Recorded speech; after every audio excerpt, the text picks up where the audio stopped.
Welcome back to the deep dive.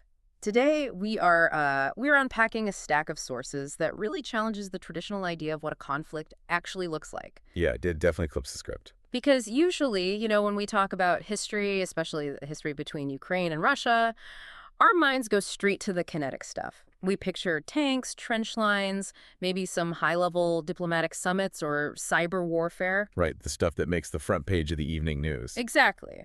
But the story we are looking at today is completely different. It reimagines the battlefield, not as a muddy field or a negotiating table, but as the grocery aisle. The dairy section. Yeah. The gas pump. Yeah, the candy shelf. It is a fascinating pivot. We are essentially looking at how the everyday shopping cart became a weapon of resistance. And we are digging into the specific campaign known as Do Not Buy Russian Goods. Right. Or in Ukrainian, ne kupui rosiiske. Right, which is a massive nonviolent resistance movement. It is. It turns the simple act of buying or refusing to buy a carton of milk or a chocolate bar into a direct form of protest. And what really stands out immediately in the research is the premise of it all. We are so used to hearing about sanctions coming from the top down. We think of a president signing an executive order or the EU freezing assets. High-level statecraft. Yeah, high-level statecraft. But this is entirely grassroots. This is ordinary people organizing on social media to hit an adversary's economy wallet first. It is the ultimate vote with your dollar story. But here is where the timeline really threw me for a loop when looking at the sources. Oh, the timeline is wild. If you stopped someone on the street right now and asked, hey, when did the boycott of Russian goods really start? They would probably guess 2022, right? With the full-scale invasion. Or maybe they would say 2014 when Crimea was annexed. I mean, that is exactly what I thought before we dug into this. Right, but looking at the source material, that is not quite right. No, and that is a really crucial distinction for us to make right up front. This campaign didn't start with a military invasion. It actually started as a reaction to a trade embargo. The campaign officially launched on August 14th, 2013. Which is months before the Maidan protests really heated up and well before any military annexation. Exactly. So let's unpack that a bit. August 2013. The world looks very different.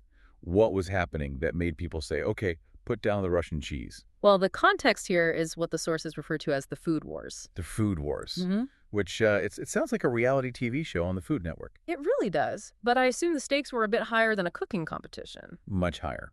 Russia had been launching a series of targeted economic conflicts against Ukraine for some time. The documents list them quite specifically, and the names are almost deceptively cute. Right, you had the meat war. The cheese war. And eventually the chocolate war. Diplomatic relations are crumbling when you weaponize confectionery. It sounds comical on the surface, but think about the economic reality of that. For Ukrainian exporters, Russia was a massive market. When Russia decides to just block Ukrainian chocolate or cheese, factories stop running. People lose jobs. Right. It was a way for Russia to use its sheer market power to punish Ukraine politically. It is basically economic strangulation. Precisely. Then, on August 14th, 2013, the Federal Customs Service of Russia took a drastic step. They listed all Ukrainian exporters as companies that were at risk. At risk? That sounds like such boring bureaucratic code. Oh, it is code for a total blockade. Suddenly, you had hundreds of trucks and rail cars backed up at customs, physically unable to deliver Ukrainian goods into Russia. The goods were literally rotting at the border. It was a complete stranglehold. Yeah. So the boycott, this grassroots movement, wasn't just an unprovoked action by Ukrainians, it was a counterpunch. Yes. It was a direct reaction to having their own goods blocked. And that is when the group known as Vidsich stepped in. They are a civic movement, right? Yeah, and their logic was simple reciprocity. They figured if Russia isn't going to buy Ukrainian goods, why on earth should Ukrainians buy Russian goods? And they didn't just post angry tweets about it, they actually mobilized on the ground. They hit the streets hard. We are talking about mass distribution of leaflets, posters, and stickers. The research mentions coverage in over 45 cities and towns. And the imagery they used was really striking. They took the Matryoshka doll, the famous Russian nesting doll, and turned it into this intense caricature. I saw some of those images in the source material. They're definitely not your grandmother's nesting dolls. Not at all. They used them to symbolize a hidden danger inside the products. Like, this looks innocent on the outside, but there are teeth inside. It brands the product not just as foreign, but as actively hostile. But interestingly enough, the campaign actually started to fade a bit later in 2013. Right, because the Euromaidan protests started in November. Everyone's focus naturally shifted to the main square and the massive political revolution happening. It is hard to worry about checking grocery labels when your government is in a state of collapse. That makes total sense. But then came March 2, 2014. The date everything changed. The annexation of Crimea and the beginning of the Russian military intervention. The campaign came roaring back, but the strategy and the tone of it shifted completely. In 2013, the goal was reciprocity. You block our trade, we block yours. But in 2014, the goal became much darker and far more urgent. The sources are very clear on this shift. The new message wasn't about fair trade anymore. It was, do not send your money to Russia because that money buys the bullets used against us. It became strictly about preventing the financing of the military. It turned every single purchase into a moral decision. And because the stakes were now literally life and death, the tactics became much more dramatic. This is where we start seeing the flash mobs. Now, when you say flash mob, I think most people picture a group dancing to a pop song in a mall. But these were intense. Extremely intense. The Russian Kills campaign really stands out in the research. Can you imagine walking into a supermarket to buy groceries? Maybe you're just grabbing milk on a Tuesday evening and suddenly people all around you just drop to the floor? Just collapse right there in the aisle. Yes. Activists would enter supermarkets or restaurants and fall down as if dead. It forces the shopper to physically step over a body just to buy a jar of Russian pickles or a bottle of vodka. That is incredibly confronting. It breaks that autopilot mode we all have when we shop. Usually you are just looking at the price tag or checking the calories. This forces you to look at the origin. It definitely kills the mood for casual browsing. Yeah. And the scope of the boycott expanded too, right? It wasn't just about what was on the supermarket shelf anymore. No, it went much wider. The boycott expanded to include Russian gas stations, banks, and even concerts by Russian artists. The core idea was that any economic interaction at all was a form of support. And this brings us to what I found to be the most fascinating part of the story from a tactical perspective. The sources outline what we can call the Battle of the Barcodes. This part feels like a tech thriller. Because, let's be honest, identifying a Russian product isn't always easy. We live in a highly globalized world. You have global supply chains, subsidiaries, complex licensing deals. If I pick up a generic candy bar, how do I actually know where the profit goes? Exactly. So the activists gave consumers a brilliant shortcut. They told people to look for the number 460. 460, the first 3 digits of the barcode. Right. In the international barcode system, that prefix indicates the country of origin is Russia. So people started scanning everything. If the barcode started with 460, it stayed on the shelf. But then technology stepped up. We are in the smartphone age, after all. Someone developed a specific Android app called Boycott Invaders. I love that name, Boycott Invaders. It just cuts right to the chase. It was very effective. You could scan a product with your phone camera, and it would check a database and tell you instantly if it was Russian. But here is where the cat-and-mouse game really began. The Russian manufacturers didn't just take the hit, they adapted. This is the part that surprised me the most. They started hiding. Hiding in plain sight. By April 2014, reports started coming in that Russian companies were actually changing their barcodes. They were switching them to Ukrainian barcodes, or even those of other countries, to disguise the origin of the goods. That feels incredibly deceptive. You were standing there trying to make an ethical choice, looking for the 460, and the package is effectively lying to you. It forced the everyday activists to become detectives. They couldn't just rely on the prefix anymore. They had to spot the illegal masking of products in supermarkets. They had to research parent companies. It turned routine shopping into a constant investigation. It really highlights how fluid the definition of product origin can be.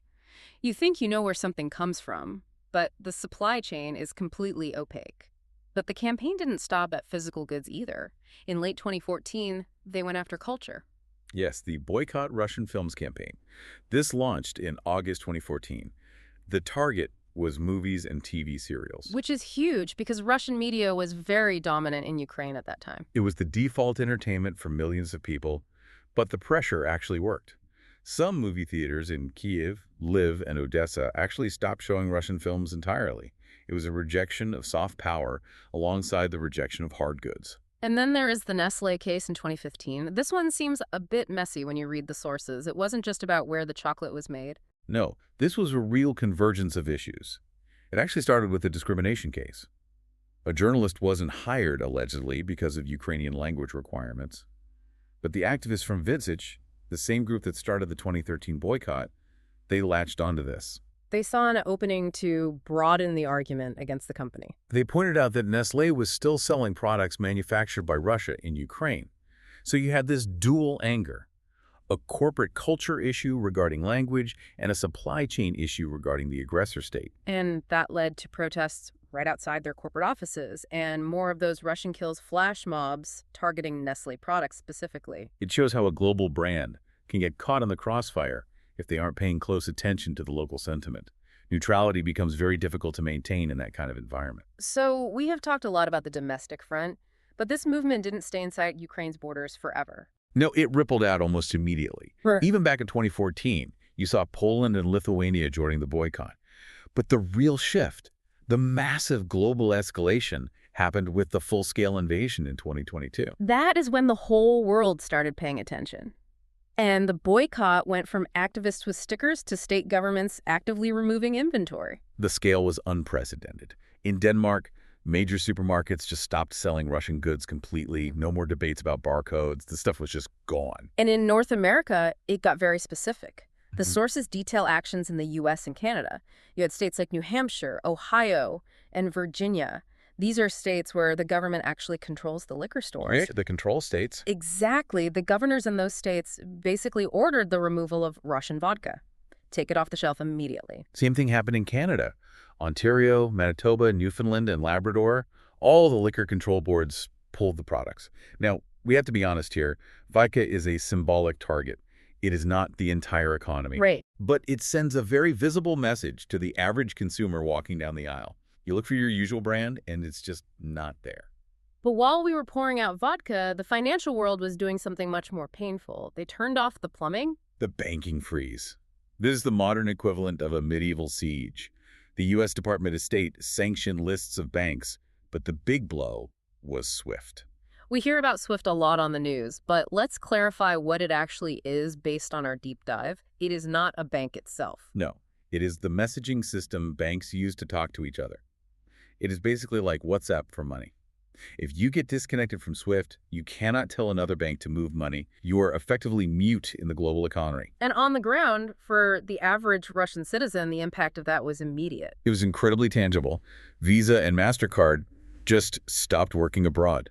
Imagine being a tourist or a business traveler, and suddenly your plastic card is just a useless piece of plastic. You cannot pay for your hotel, you cannot buy dinner. Precisely.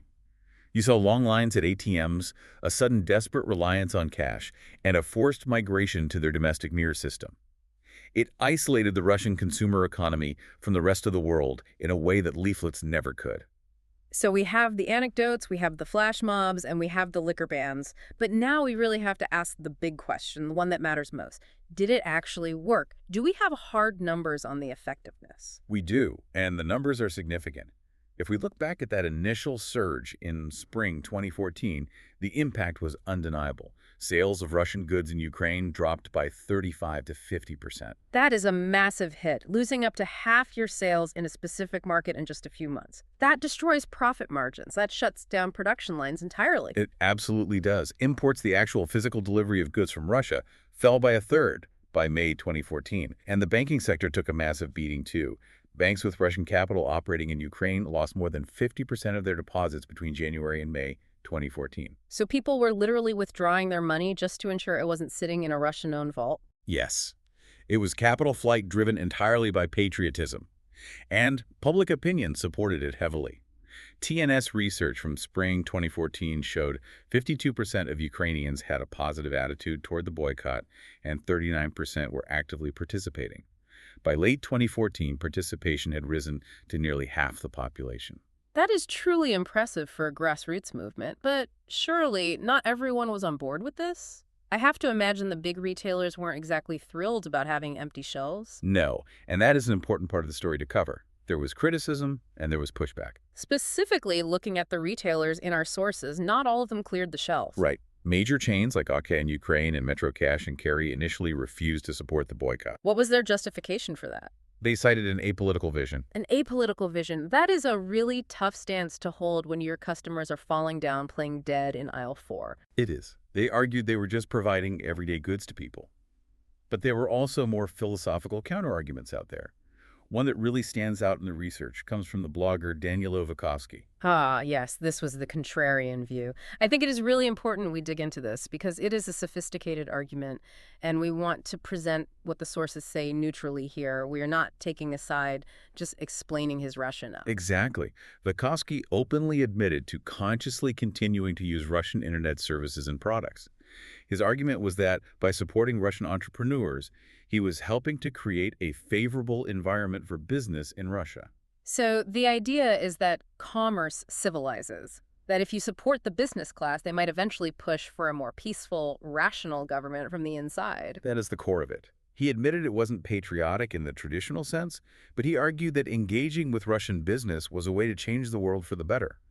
It is the classic change through trade theory, the idea that if nations are trading heavily, they are less likely to go to war. Which contrasts sharply with the starve the beast strategy of the boycott, which basically says cut them off until they stop. It is a fascinating debate. Does cutting ties stop the aggression, or does it just harden the resolve of the adversary? We see that debate play out in every major sanctions regime, from Cuba to Iran to Russia. But in this specific case, looking at the public support numbers we just talked about, the momentum was clearly on the side of the boycott. Absolutely. The immediate need to defund the military simply trumped the long-term theoretical hope of civilizing through trade. So what does this all mean for us today? We have gone from the cheese war of 2013 to a global shutdown of banking access. It shows the incredible evolution of modern conflict. It started with stickers and leaflets, very analog grassroots tools. Yeah. It moved to smartphone apps and scanning barcodes, digital tools, and it ended up with state-level sanctions and global corporate withdrawals. It really blurs the line between a civilian and a soldier. You do not need a rifle to participate. You just need to check the label on a can of peas. And that is the lasting legacy of kupui rosiiske. It proved that economic resistance isn't just a tool for governments and diplomats. It empowered the individual citizen to feel like they were doing something tangible. When you cannot physically stop a tank, you can at least stop a truck delivery. And judging by that 50% drop in sales, those trucks definitely stopped coming. They did. It turned the everyday marketplace into a moral battleground. It is a wild story, from chocolate wars to blocked SWIFT codes. And it leaves us with something important to think about regarding the future of global disputes. In a hyper-globalized world, every purchase you make is essentially a vote. We often feel powerless watching the news, but this campaign suggests that consumer behavior can sometimes move faster and bite harder than diplomatic sanctions ever could. It raises a really profound question. In the next major conflict, how will the barcode be weaponized? Definitely something for you to think about the next time you are scanning your groceries at the checkout. Thank you for listening to this deep dive. Thank you for joining us. We will see you next time.